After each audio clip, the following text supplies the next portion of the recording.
Hello, everyone, and welcome to this edition of Investing and Trading Live. Once again, as always, I am your host, Josh Lilquist, and we have a monster stock market move here today. And the bell is about to ring here in about 17 minutes. We're about 17 minutes from 3 o'clock Central Time. We're going to hear the closing bell, but stock market has really seen a pretty decent drop here on this first day of September. I should say first day of September as the market is open after a nice Labor Day weekend. It's the 3rd here of September. But just looking real quick before we get into our market update, what we're going to do today is a market update on overall stocks, options, futures, forex, cryptocurrency, whatever the soup du jour is. We'll just take it as we go. But the overall stock market has seen a pretty nice plunge here today, as it's been sitting in this area of supply since about the 19th of August. And so it's just a nice opportunity to the downside, which it doesn't matter which way the market goes, you just want it to move. So we're going to do a market update and then some insight on some other opportunities that we have moving forward here with the volatility that's going to be increasing coming up here. So as we know, there is risk in trading and investing. You can and will lose money at one point in your life. This is strictly for entertainment purposes only, mainly mine, but hopefully you find it entertaining as well. So starting off with your S&P 500, the SPY, currently market is open. Like I said, we have now about 16 minutes until the closing bell. SPY currently at 550.94, down 2.26% of the day, about $12. So a nice drop on the day after it got right at the all-time highs again.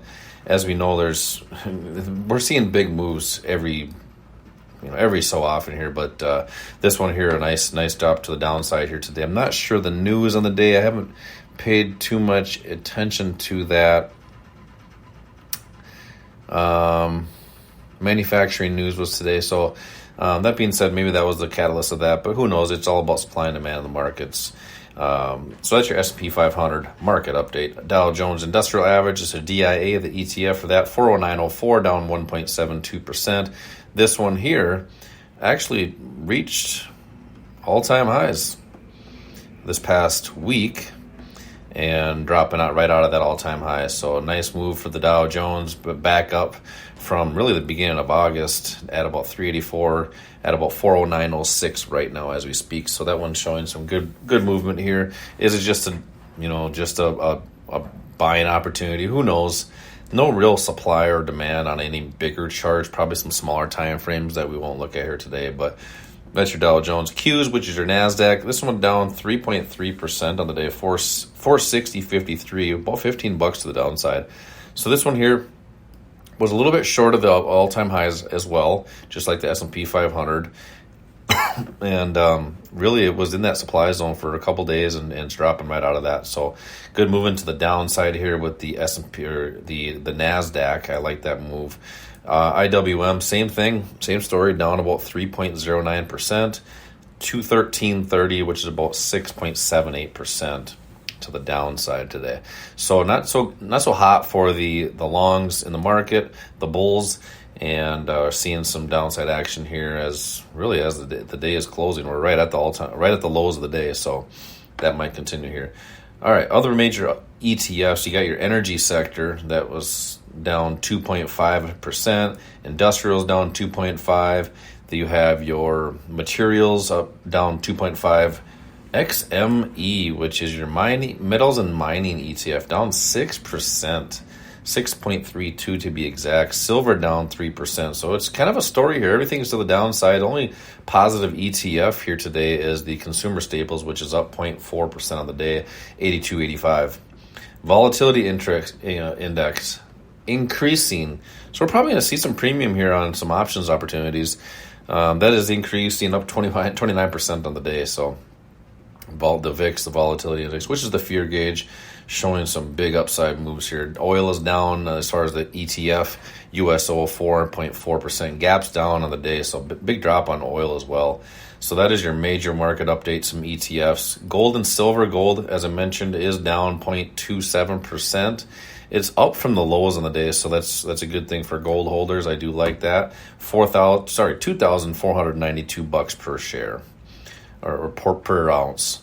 Silver 28.20, sorry 28.02, down 1.87% on the day. So a little bit more of a downside action. It is coming up off the lows for the day too. So and really kind of a bigger demand zone is coming out of. Let's go back to the gold chart and see if that's the same thing. It is not. So silver in a little demand area coming out of that.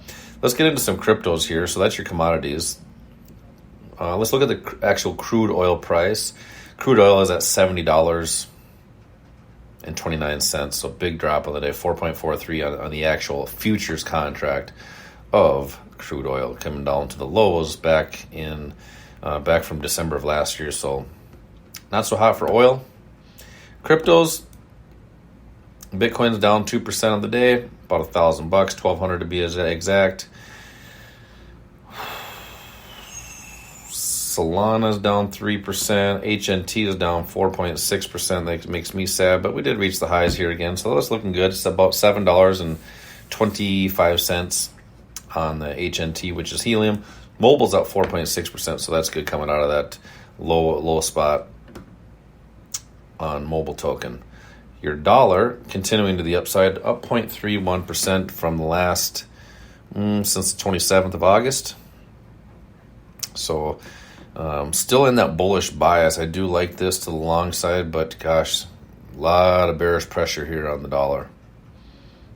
It's been pretty choppy, and quite frankly, it's due for a pullback to the upside. So we'll see what happens with the dollar here. That could dictate what happens with the stock market. Euro dollar currently in no man's land. We're not going to look at that. The dollar yen currently in a short bias. So short bias, which is against our rules with the dollar, so we're not going to look at that. Pound dollar. This one is in, technically we're in a long bias with this, so this is also against our rules here with the pound dollar.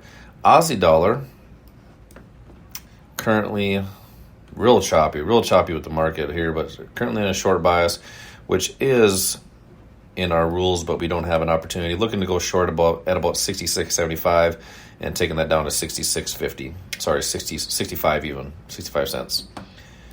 New Zealand dollar, we are in a bullish bias with that, which goes against our rules.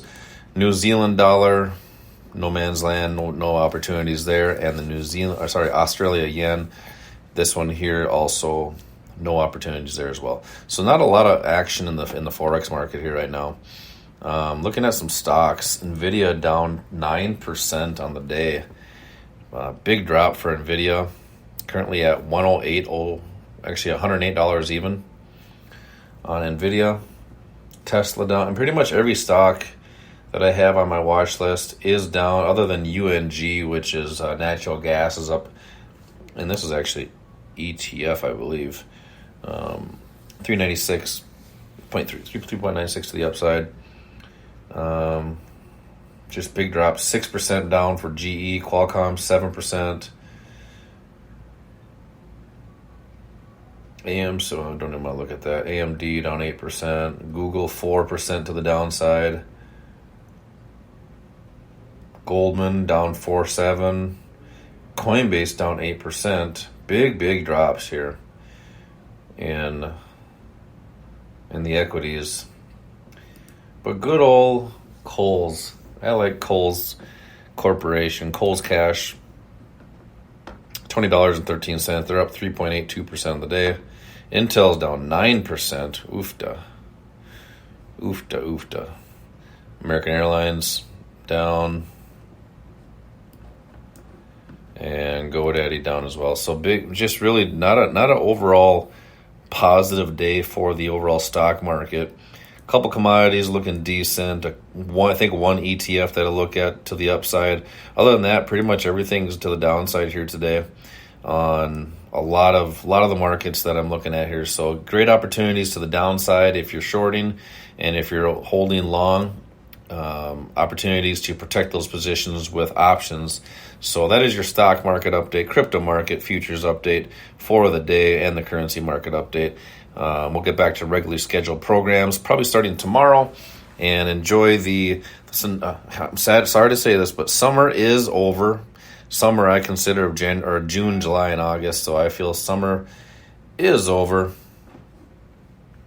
But that being said, collect your profits when they're given to you and protect your losses, keeping them small. Until next time, retire young, my friends.